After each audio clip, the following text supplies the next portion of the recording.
வணக்கம். வணக்கம். நான் இலங்கைக்கு வந்திருக்கேன். இலங்கையில் அன்பு நண்பர் கணேஷ்லிங்கம் அவர் மலையக மக்களுடைய காணி உரிமைக்காக செயல்படக்கூடிய ஒரு மக்கள் இயக்கத்தை வச்சுருக்காரு. அவரை பார்த்தோம். அவர் இப்போ இந்தியாவிலிருந்து இலங்கைக்கு அழைத்து வரப்பட்ட மக்கள், மலை தோட்டங்களில் பணியாற்றுவதற்காக வந்த மக்கள் இந்த ஹட்டன் பகுதியில் ரொம்ப சரிவாக வாழக்கூடிய ஒரு இடம். அங்கிருந்து அவர் வராரு.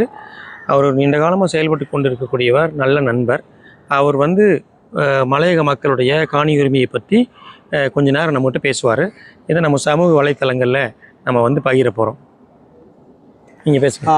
மலையக மக்களை பொறுத்தளவில் தென்னிந்தியாவிலிருந்து இங்கே குடியேறி தற்போது 200 வருடங்களுக்கு மேலாக இந்த நாட்டில் வசிச்சுக்கிட்டு இருக்காங்க. வசித்தது மாத்திரமல்ல, இந்த நாடு அபிவிருத்தி அடைவதற்கு தொடர்ச்சியாக கிட்டத்தட்ட 80 வருடங்களுக்கு மேலே தேசிய வருமானத்தை இந்த நாட்டிற்கு பெற்றுக் கொடுத்த பெருமை அந்த சமூகத்துக்கு இருக்குது. அது மாத்திரமல்ல, இந்த நாட்டிலே இருக்கக்கூடிய ரயில் பாதைகள், பெருந்தெருக்கள் போன்ற பல்வேறு அபிவிருத்தி வேலைகளுக்கு அவர்களது தலைமுறை நீண்ட காலமாக உழைத்திருக்கின்றார்கள்.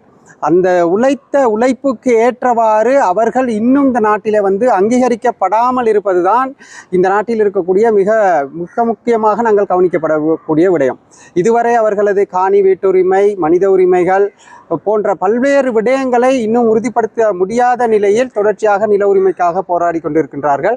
நாங்கள் தற்போது கிட்டத்தட்ட இந்த மலையக மக்களுடைய காணி உரிமையை வென்றெடுப்பதற்காக கடந்த 20 வருடங்களுக்கு மேலாக செயலாற்றி வந்திருக்கின்றோம்.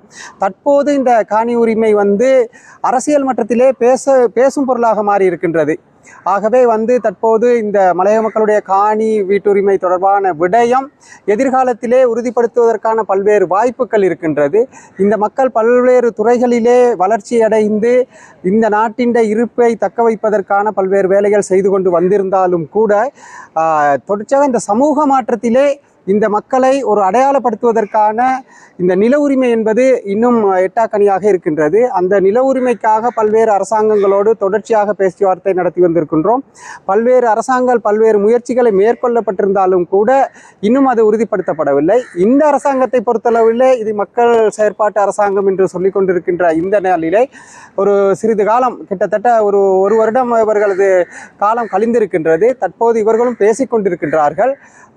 இவர்களோடு பேசி இதை சாதிக்கக்கூடிய ஒரு நிலை இருக்கின்றது என்றுதான் நாங்கள் நினைக்கின்றோம். இன்னும் சற்று காலம் அவர்களுக்கு வழங்கி இந்த விடயத்தில் இன்னும் பல்வேறு ஒரு மாற்றங்களை கொண்டு வருவதற்காக தொடர்ச்சியாக நாங்கள் செயல்பட்டு வருகின்றோம். இப்போது இந்தியாவிலிருந்து இலங்கை மக்களுக்கு வீடு கட்டி கொடுக்குறதா சில திட்டங்கள்லாம் வந்துச்சு. அது உங்களுக்கும் வந்திருக்கா? இந்திய அரசாங்கத்தின் நிதி உதவியின் கீழே இங்கே பல்வேறு வேலை திட்டங்கள் முன்னெடுக்கப்பட்டிருக்கின்றது. இந்த வருடத்தில் கூட கிட்டத்தட்ட 10,000 வீடுகளை இந்திய அரசாங்கத்தின் நிதி உதவியிலே எல்லா மாவட்டங்களிலும், இந்த 14 மாவட்டங்களுக்கு மேல் இவர்கள் செறிந்து வாழக்கூடியவர்களாக இருக்கின்றார்கள். எல்லா மாவட்டத்திலும் இருப்பவர்களுக்கு வீடு கட்டி கொடுப்பதற்கான வாய்ப்புகள் அமைக்கப்பட்டிருக்கின்றன. ஆனால் ஒரு விடயம் என்னென்றால், அந்த வீடு கட்டி கொடுப்பதற்கான நிதியுதவி இந்த அரசாங்கம் வழங்குகின்றது. நில உரிமையை இலங்கை அரசாங்கம் வழங்க வேண்டும். இன்னும் ஒரு பகுதி சொல்ல போனால், இந்திய அரசாங்கம் நில உரிமையை அவர்களுக்கு வழங்கி அந்த வீட்டுரிமையை பெற்றுக் கொடுத்தால் இன்னும் இந்த வீட்டு பிரச்சனையில் படிப்படியாக நாங்கள் முன்னேறக்கூடிய வாய்ப்புகள் இருக்கின்றது. புதுசாக பொறுப்பேற்றிருக்கிற அரசாங்கத்து அமைச்சர் அன்னைக்கு நம்ம இதுக்கு வந்திருந்தார்ல, உணவு இறையாண்மை மாநாட்டுக்கு வந்தப்போ இந்த மாதிரி மலைத்தோட்ட பகுதியில் வசிக்கக்கூடியவங்களுக்குன்னு ஒரு சிறப்பான ஒரு அமைச்சகம் இருக்குது, அதில் நாங்கள் நிறையா நடவடிக்கை எடுக்கிறோன்னு சொல்லியிருக்காரு. உங்களுக்கு அதில் ஒரு நல்ல நம்பிக்கை இருக்குன்னு நினைக்கிறேன். நீண்ட கால இப்போ உங்களுக்கு பார்த்தீங்கன்னா, நீண்ட காலமாக ஒரு 70 வருஷத்துக்கு மேலே அரசியல் பின்னணியை கொண்ட இந்த அரசாங்கம் ஆட்சிக்கு வருவதற்காக பல்வேறு முயற்சிகளை செய்து அடிமட்டத்திலிருந்து வேலை செய்து தற்போது ஆட்சியை எட்டிப்பிடித்திருக்கின்றார்கள். ஆகவே எங்களுக்கு ஒரு நம்பிக்கை இருக்கின்றது. நன்றாக பேசுகின்றார்கள், சிறப்பாக செயல்படுகின்றார்கள். ஆகவே எல்லா மக்கள் மத்தியிலும் ஒரு நம்பிக்கை இருக்கின்றது. பல வேலை திட்டங்களை ஆரம்பித்திருக்கின்றார்கள்.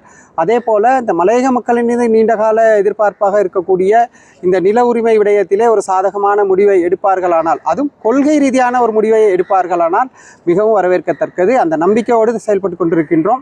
எதிர்காலத்திலே இருந்து பார்ப்போம் என்ன நடக்கின்றது. நம்பிக்கை நல்லபடியாக இருக்கட்டும். நன்றி.